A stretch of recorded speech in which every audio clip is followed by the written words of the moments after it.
Welcome back to the studio at Big Daddy Maps. If you're watching this video, that means you're in the caving section, and that's a good place to be. Colorado has tons of caves. Best yet, Colorado has caves that you can self-explore, which means you don't need a guide to do it, you're on your own. So that being said, and obviously caving's an adventure, you need to bring the proper safety equipment.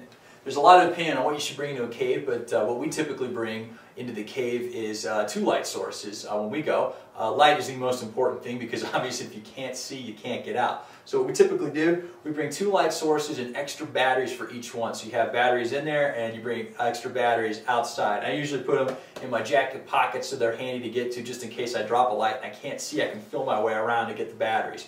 Next, and I'd recommend this, bring a helmet of some sort. It doesn't really matter what kind. This is a snowboarding helmet. You can bring that, an old snowboarding helmet, a bike helmet, even a construction helmet. But basically what you're doing is preventing yourself from hitting your head when you're fumbling around in the dark for the most part. And in the worst case scenario, of falling rock coming from the ceiling. Doesn't happen often, but I've been in there when I've heard some pretty big rocks come down.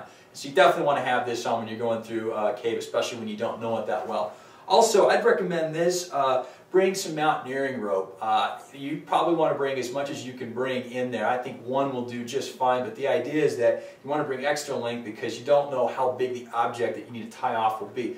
Most of the caves in our archive of maps, you don't require special equipment or special ropes or anything like that, but sometimes you get into an area and people just feel better if you could tie something down because it gets slippery, and especially in the early months during the cave season, which are typically late spring to late fall, sometimes those rocks get slippery during the runoff period.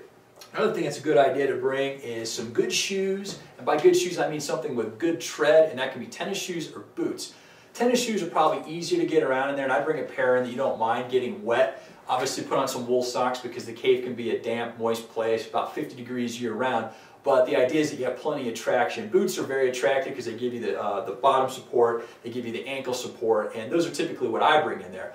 Another thing is clothing. Since the cave is a pretty moist, damp, wet place, typically about 50 degrees year-round, you're going to want something of neoprene nature or some kind of soft shell with a wick-away t-shirt underneath to keep yourself warm inside the cave. If you're a little bit more cold-blooded, bring an extra layer or something like that. But the idea is you want something that stays warm when it gets damp. Other than that, the last thing, and I think this is really important, knee pads. I know that sounds crazy. People are like, oh, you don't need to bring knee pads. But I tell you what, after a couple hours fumbling around in the cave, you're going to be crawling on your knees. Trust me, you'll thank me when you don't have to put your knees on pointed rocks. Now, all that being said, download a map and things like that. But what's most important inside a cave, besides the light source, obviously, is if you get a little turned around, don't worry.